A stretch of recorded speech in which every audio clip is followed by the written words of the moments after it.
अस्सलाम वालेकुम guys, hope so आप लोग बिल्कुल ठीक होंगे and welcome to your own channel study with शानज़े।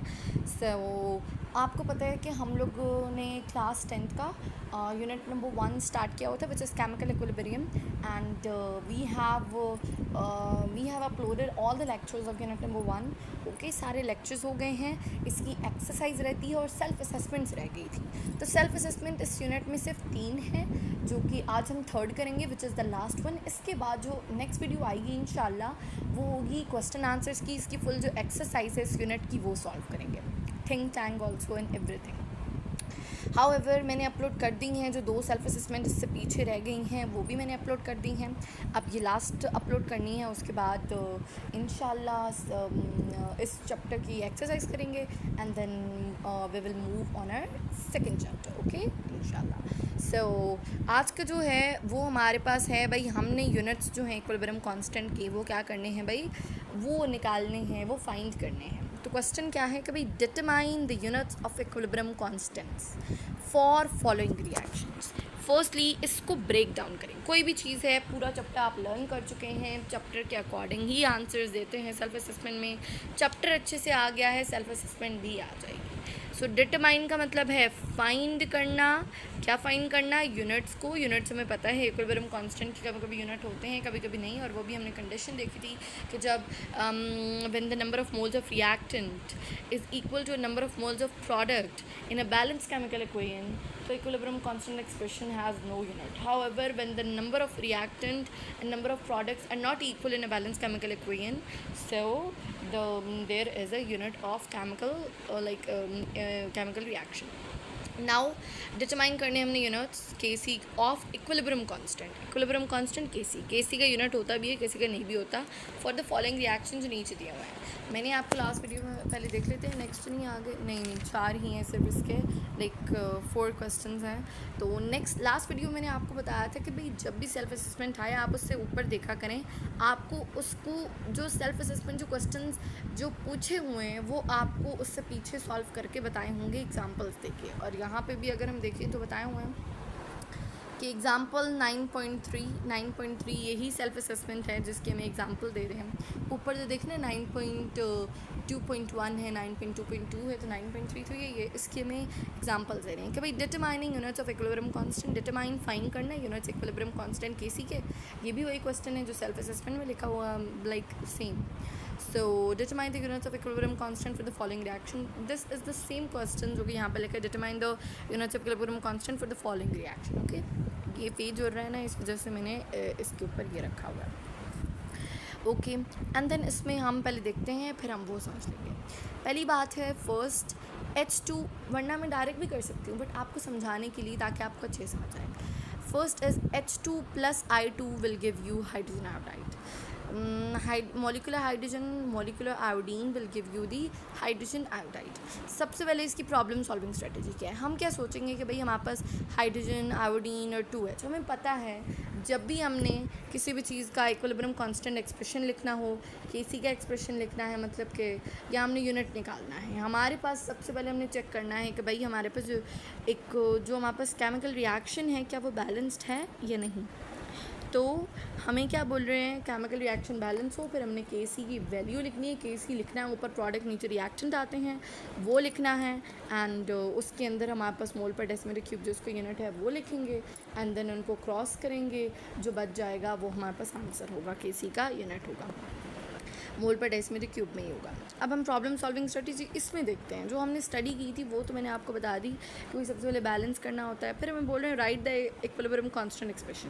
तो इसमें डायरेक्टली बता रहे हैं, जाहिर सी बात है बैलेंस शायद ऊपर इन्हें दी हुई है, लेकिन फिर भी दी हो ना दी हो आपने हमेशा चेक करना है, बिकॉज SLO बेस में ये अक्सर होता है कि भाई आपको बैलेंस्ड अनबैलेंस दे देते हैं और बच्चे का नॉलेज चेक कर रहे होते हैं कि भाई इसे कितनी समझ है कि भाई बैलेंस करके इसमें क्योंकि लिखना है, वरना तो केसी का यूनिट या किसी की वैल्यू एक्सप्रेशन कोई भी सही नहीं आता। तो सबसे पहले तो बैलेंस कर लिया, फिर इक्विलिब्रियम कांस्टेंट एक्सप्रेशन के सी लिखना, जिसके अकॉर्डिंग के सी जो है वो इक्वल होता है, प्रोडक्ट ऊपर आती हैं, ये जो ट्रिक बताई थी नीचे रिएक्शन है जो हाइपोथेटिकल रिएक्शन से ड्राइव भी करना बताया था। लास्ट एक्सरसाइज में मैंने आपको इसका बताया हुआ है, एक केमिकल रिएक्शन से ड्राइव कराया है, ठीक है। नेक्स्ट हमें बोल रहे हैं right units of concentration of each species. हमें पता है मोल पर डेसिमीटर क्यूब स्क्वायर ब्रैकेट के अंदर एक्टिव मास की डेफिनेशन आपको अगर आती है तो आपको समझ आ गई होगी। सिंप्लीफाई करो एक्सप्रेशन को, मतलब कि क्रॉस लाइक कट कर दो, जो कट होते हैं आपस में ऊपर नीचे, और जो बच जाएगा वो हमारे पास यूनिट होगा। तो यही 3 स्टेप्स दिए हुए हैं। उसके बाद सोल्यूशन दिया हुआ है विच इज़ के बारे में के सी जो है वो इक्वल है H1। अब कैसे लिखे हैं बोल रहे हैं, सबसे पहले वही इक्विलिब्रियम कांस्टेंट एक्सप्रेशन की आपने इक्विलिब्रियम कांस्टेंट एक्सप्रेशन के सी लिखना है। तो सबसे पहले मैंने बोला बैलेंस केमिकल इक्वेशन होनी चाहिए, तो सबसे पहले बैलेंसिंग इसकी चेक कर लेते हैं। H2 + I2 है, it will give you the 2HI। मतलब कि यहाँ पे अगर हम देखें, मैंने लास्ट वीडियो में बताया था एक में कि भाई किस तरह बैलेंसिंग हम चेक कर सकते हैं। ये अगर हमने हाइड्रोजन लिखा, ये एक एलिमेंट है, यहाँ पे आयोडीन लिखा, इसी तरीके से यही 2 एलिमेंट रिएक्ट होकर यही प्रोडक्ट में जाएंगे। तो यहाँ पे भी हमने प्रोडक्ट में भी हाइड्रोजन और यहाँ पे भी आयोडीन लिखा। अब क्या करेंगे, यहाँ पे 2 हाइड्रोजन है, आयोडीन में यहाँ पे 2 आयोडीन है, यहाँ पे 2 हाइड्रोजन है, यहाँ पे 2 आयोडीन है। तो देखिए इन दोनों में रिएक्टेंट और प्रोडक्ट में दोनों equal amount of iodine, equal amount of hydrogen present है। तो मतलब कि ये बैलेंस्ड है। ओके, नेक्स्ट हमारे पास क्या आ जाता है, फिर हमें इक्विलिब्रियम कांस्टेंट एक्सप्रेशन लिखना है जिसमें प्रोडक्ट ऊपर आएगा, नीचे रिएक्टेंट। प्रोडक्ट अगर हम देखें HI है, हाइड्रोजन आयोडाइड है, और इसके मोल्स जो हैं वो 2 हैं। उसके बाद हमारे पास आ जाता है हाइड्रोजन एंड आयोडीन है जिसके 0 मोल्स हैं, 1 मतलब कि कुछ भी नहीं है तो 1 है। ठीक है, अब हमने क्या किया, इनकी जगह पे मोल पर डेसिमीटर क्यूब डाल देना है तीनों जगह पे। अब यहाँ पे ऊपर स्क्वायर है, नीचे ये है। अब ये दोनों जाहिर सी बात है, ये दोनों मिल जाएंगे तो स्क्वायर बन जाएंगे, बिकॉज मल्टीप्लिकेशन में प्लस होता है।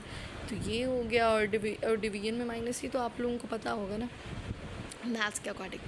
तो ये 2 कट जाएंगे तो K C has no unit. And then हम ये स्टेटमेंट भी नीचे लिखेंगे जब हम सॉल्व करेंगे कि के सी हैज़ नो यूनिट कब नहीं यूनिट होता, जब when the total number of moles of reactant is equal to total number of moles of product in a balanced chemical equation. देखो ना यहाँ पे बैलेंस केमिकल इक्वेशन को एलैबोरेट किया हुआ है।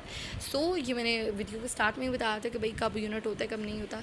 इसी तरीके से दूसरों की भी आप प्रैक्टिस कर लें। फिर मैं आपको डायरेक्ट अब ये करा रही हूँ ये प्रैक्टिस के लिए, क्योंकि मुझे तो पता है ना, अब आपको प्रैक्टिस करना है। तो आप लोग पहले इनको भी चेक करें कि ये दोनों बैलेंस्ड हैं, जो रिमेनिंग 2 पार्ट्स हैं इनको बैलेंस्ड हैं। फिर आपने इनका केस ही लिखे अलग से, बुक के अकॉर्डिंग अलग से कॉपी पे करें पहले रफ कॉपी पे, फिर आके आंसर इसमें देखेंगे तो ऑलरेडी सॉल्व है। क्योंकि अब 9.3 भी इसी तरह करें कि आप लोग फिर सॉल्व करें, फिर आप लोग मेरी वीडियो से चेक करें कि क्या आपने सही सॉल्व किया है, आपको कोई पॉइंट समझ नहीं आया कि ये चीज़ क्यों हुई है, what is the reason behind it. So I am explaining all the reasons, like all the minor things जो कि आपको समझ नहीं आते हैं। सो इतना छोटी सी एक्सरसाइज है। तो और वैसे भी वीडियो भी मेरी कोशिश होती है कि छोटी ही रहे, 9.2 का मैंने खोला हुआ है। तो वीडियो में कोशिश होती है छोटी रहे ताकि आप लोग देखें, बिकॉज बड़ी वीडियो तो आप लोग कहते हैं बहुत ज़्यादा बड़ी और ये है। तो सो अब अगर हम देखें तो हमारे पास क्या है, यहाँ पे इसके हैं 9.3 का, इसमें 4 क्वेश्चंस हैं। क्वेश्चन नंबर 1 सबसे पहले करते हैं जो कि है 9.3 का। ओके, नाउ हमें क्या बोल रहे हैं इस क्वेश्चन में कि N2 सबसे पहले हम लिख लेते हैं N2 + O2 reversible reaction and then 2NO N2 + O2 and will give you the 2NO। ये हमने लिखा। अब हम ज़रा इसका केस ही निकालते हैं। सबसे पहले बैलेंसिंग इसकी चेक करेंगे। ठीक है, तो हमारे पास ये नाइट्रोजन है, वही तरीका करें। यहाँ पे नाइट्रोजन, यहाँ पे oxygen, 2 nitrogen 2 oxygen 2 nitrogen 2 oxygen, balanced. Okay, and then K C लिखना है तो ऊपर प्रोडक्ट आ जाएगा। प्रोडक्ट एक ही है तो NO एंड देन मोल है 2। उसके बाद रिएक्टेंट है N2, मोल 1 ही है इनके। अब यहाँ पे अगर हम देखें, इसमें हमने मोल पर डेसिमीटर क्यूब डाल देना है इनके अंदर। ये जिस तरह ऊपर डाला है मोल पर डेसिमीटर क्यूब, और यहाँ पे 2 मोल पर डेसिमीटर क्यूब।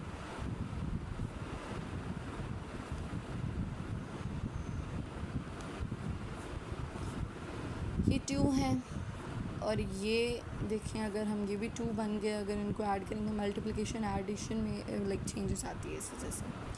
सो यहाँ पे आगे 2 कट गए, तो यहाँ पे के सी का नो यूनिट है। और आपने वही वाली स्टेटमेंट लिखनी है जो कि ऊपर इधर एग्जांपल में भी थी, यहाँ पे कि भाई K C has no unit when the total number of moles of reactant is equal to total number of moles of product in a balanced chemical equation. Okay, and then also मेरे दिमाग में एक चीज़ आई है कि भाई आप लोग कह रहे होंगे कि भाई केसी का ये, मैं आपको ताकि एक चीज़ क्लियर कर लूँ ना, इनके आंसर्स चलें, ये पहले आपने वो समझ लेने हैं, फिर आपने पहले बैलेंसिंग की चेक करके फिर आप लोगों ने क्या करना है, मोल पर डेसिमल क्यूब लिखा है, ठीक है, यहाँ पे लिखा ये 2 है, ये 1 है, यहाँ पे ये 1 कटा, यहाँ पे ये कटा 1, अब यहाँ पे ये सिर्फ एक ही ऊपर बचा, एक ही ऊपर बचा, तो आपने क्या करना है, 1 है तो 1 तो मल्टीप्लाई हो जाएगा, तो -3 ही रहेगा ना, तो मोल पर डेसिमल क्यूब ही आ जाएगा। इस तरह यहाँ पे अगर हम देखें तो ये 2 है, ये 3 है, तो यहाँ पे ये 2 कट जाएंगे और ये नीचे है, तो नीचे कोई चीज़ हो तो ऊपर जा, जिस तरह हम यहाँ राइट से कोई चीज़ लेफ्ट पे लेके जाएं तो हम क्या, अगर यहाँ पे डिवाइड हो रही है वहाँ पे जाके मल्टीप्लाई हो जाती है, यहाँ पे मल्टीप्लाई हो रही है वहाँ पे जाके डिवाइड हो जाती है। इसी तरीके से नीचे अगर कोई चीज़ है ऊपर जाके प्लस हो जाएगी, ऊपर से अगर नीचे आएगी तो माइनस हो जाएगी। तो यहाँ पे ये ऑलरेडी माइनस है, -3 है, तो ये जब ऊपर जाएगा तो ये प्लस हो जाएगा, तो मोल हमारे पास लाइक चेंज हो जाएगा ना आपके। अब मैं आपको बताती हूँ कि ये अगर हमने काट दिया, अब हमारे पास बच गया है भाई 1/मोल पर डेसीमीटर क्यूब, यही बात है। अब -3 है और ये इस ब्रैकेट के अंदर ही लिखो, यहाँ पे ये +1 है, बाहर वाली वैल्यू चेंज होती है और फिर बाहर वाली के अकॉर्डिंग ही अंदर वाली खुद चेंज होती है। तो आप जब ये ऊपर लेके जा रहे हैं तो बाहर जो है वो आ जाएगा -1 मोल पर डेसीमीटर क्यूब, इसी तरह लिखें एंड यहाँ पे कर दें -1। अब -1 को मल्टीप्लाई करें अंदर, मोल -1 हो गया है, मोल -1 एंड माइनस माइनस प्लस हो गया है, तो यहाँ पे 3 DM3 हो गया है। तो बेशक आप लोग या तो ये आंसर मोल -1 बाद में और DM3 पहले भी लिख सकते हैं, या आप लोग मोल -1 पहले और DM3 बाद में भी लिख सकते हैं, या दरम्यान में डॉट भी डाल सकते हैं, आपकी मर्ज़ी। तो ये मैंने कहा आपको क्लियर कर दूँ, ठीक है। ये हमने कर लिया है इसका क्वेश्चन नंबर 1 9.3 का। Now move to question number 2, which is the molecular hydrogen is reacting with carbon dioxide. It's a reversible reaction and then H2O plus CO is formed.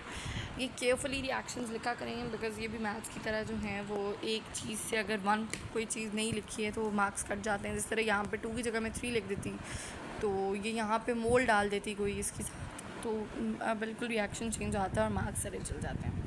सबसे पहले बैलेंसिंग चेक करें, hydrogen carbon oxygen, hydrogen carbon oxygen. आप कहेंगे अब ये नीचे क्यों लिख रही है, पहले सामने लिख रही थी, नहीं क्योंकि ये पहले 2 एलिमेंट ही आ रहे थे, यहाँ पे अब 3 आ गए तो नीचे लिख लें आगे, क्योंकि मसला ज़्यादा हो जाएगा ना, तो ज़्यादा कन्फ्यूजन से हो जाएगी।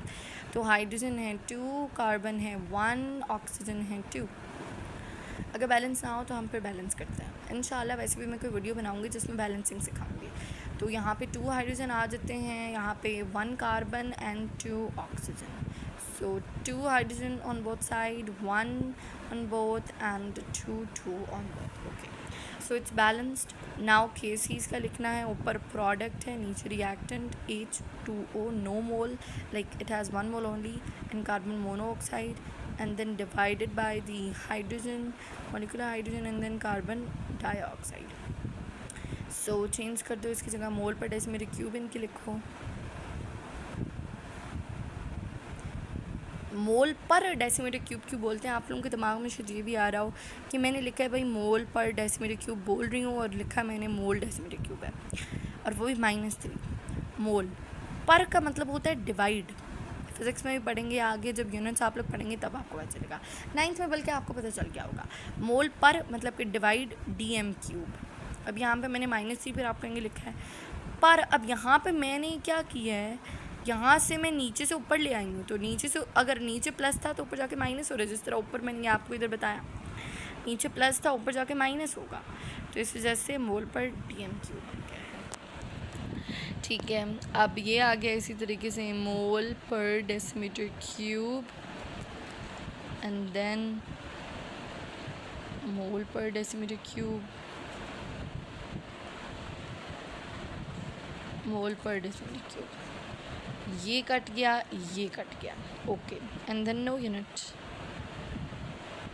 और फिर वही ऊपर वाली रीज़न लिखनी है कि भाई number of moles of reactant is equal to number of moles of product in a balance chemical equation. Now third की तरफ चलते हैं, टाइम ज़ाया किए बगैर। 2 कर लिए, 2 रह गए, 2 are left. PCl5 like phosphorus or chlorine 5 times will give you the PCl3 plus Cl2, PCl3 plus Cl2 plus PCl plus Cl2, okay. And then हम आपस बैलेंसिंग चेक कर लें पहले आप लोग। बैलेंसिंग, ओके, इट्स 1 5 1 3 4 5, यहाँ पे ज़्यादा है तो इसमें से 5 हो गए, ठीक है। बैलेंस्ड है, Kc इक्वल आ जाएगा PCl3 Cl2 PCl5। यहाँ पे 1 है, सॉरी अभी नहीं काटना, सॉरी बिकॉज मैं जल्दी में इस वजह से मैं करते हैं। मोल पर डेसीमीटर क्यूब, पहले यूनिट लिख लें। मोल पर डेसीमीटर क्यूब, मोल पर डेसीमीटर क्यूब, मोल पर डेसीमीटर क्यूब ही सिर्फ बच्चा है तो वो इसके आगे यूनिट आ गया। यहाँ पे आप ये भी लिख सकते हो, जिस तरह ऊपर लिखा था कि भाई नो यूनिट पे आपने लिखा था कि भाई KCS नो यूनिट, जब number of moles of reactant equal हो जाते हैं number of moles of product की। अगर हम यहाँ पे देखें number of moles of reactant number of moles of product equal नहीं है, इस वजह से हमारे पास KC का यूनिट आ गया। तो हम कहेंगे, ये भी लिख सकते हैं कि भाई KC has unit when the number of moles of reactant is not equal to the number of moles of product in a balance chemical equation. तो ये थर्ड आ गया। And then fourth, which is the last but not least one, CO, which is carbon monoxide, 2H2 will give you the CH3OH. Now carbon, oxygen, hydrogen. Carbon, oxygen, hydrogen. Carbon is 1, oxygen is 1, hydrogen is 4. Carbon is 1, hydrogen 3 and then 4, oxygen is 1। सो ये balanced है, KC लिखना है इसका CH3OH CO H2 and then 2 मोल, ठीक है। And then मोल पर decimetre cube. और ये एहतियात से करना है, मैं तो जल्दी कर रही हूँ बिकॉज मुझे आता है, आप लोग फर्स्ट टाइम करेंगे बिकॉज पहली दफ़ा पढ़ रहे हैं ना, इस वजह से। मोल पर डेसीमीटर क्यूब, यहाँ पे आ जाएगा square. So we know that there is a square and यहाँ पे है 1, यहाँ पे 1 1 कट गया, नीचे स्क्वायर ही बचा। तो वो जो ऊपर वाली बात हुई थी वो चलो शुक्र है एग्जांपल में आ गया अब, तो आपको अब समझ आ जाएगी। DM क्यूब, यहाँ पे 2, यहाँ +2 है, ऊपर जाके माइनस में हो जाएगा। मोल पर डेसीमीटर क्यूब -2 हो जाएगा। तो अब होगा क्या, आखिर में इनको मल्टीप्लाई कराओ, मोल -2 हो गया, DM माइनस माइनस प्लस हो गया, 2 3 6। ये लिख सकते हैं आंसर, या तो आप लोग इस तरह भी लिख सकते हैं कि DM 6 पहले लिख दें और मोल पर स्क्वायर जो है बाद में। पर स्क्वायर क्यों, क्योंकि -2 है इस वजह से, मतलब कि नीचे से आया। KC, अब इधर भी वही लिख सकते हैं कि भाई KC has unit when the number of moles, इन दोनों में से कोई भी आंसर सही है। तो हम कहेंगे KC has unit when the number of moles of reactant is not equal to number of moles of product in balance chemical equation because balanced है। तो ये 4 ही इसके थे क्वेश्चंस, तो वो कर लिए, आप लोग चेक भी करें, पहले आप करें और फिर मेरी वीडियो से चेक करें। तो तब तक आज के लिए यही, और इंशाल्लाह मेरी कोशिश रहती है कि मैं वीडियोस अपलोड करूं, बट मैं बहुत बिजी चल रही हूँ इस वजह से। तो स्टे ट्यून्ड एंड अल्लाह हाफ़िज़।